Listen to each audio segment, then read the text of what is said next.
There's not much in the concept of Bastion host.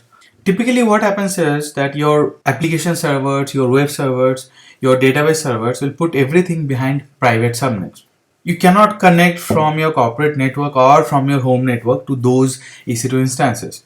Suppose you have to do some administrative task in those servers, you have to log into those machines. So Bastion host, or also called as jump host, is basically the gateway for the EC2 instances which are sitting behind private subnets.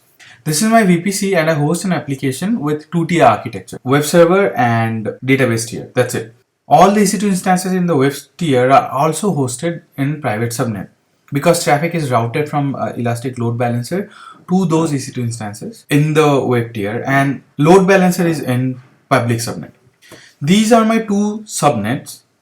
This is my web tier and this is my DB tier. Both these are private subnets. EC2 instances from web tier can talk to the DB tier as per security group and network ACL rules. Connection from Elastic Load Balancer is directly transferred to the EC2 instances in private subnet. But Elastic Load Balancer has been put in public subnet. Now the problem here is that internet gateway is only attached to the public subnet. Now suppose I want to do some administration task on the web servers, or for that matter in the DB servers or application servers if they were there. Now how do you do it? Because these are in private subnets and I cannot connect to them directly. That's where Bastion host or jump box comes into picture. Now what happens in Bastion host is that you launch an EC2 instance in the public subnet, and this EC2 instance has access to SSH into all the EC2 instances sitting in the private subnet.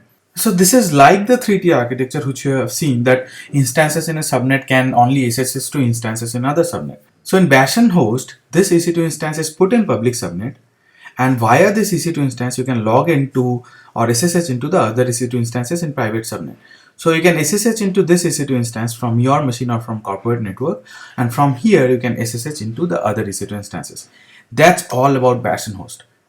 I'm not showing you in a demo because you have already seen 3-tier architecture.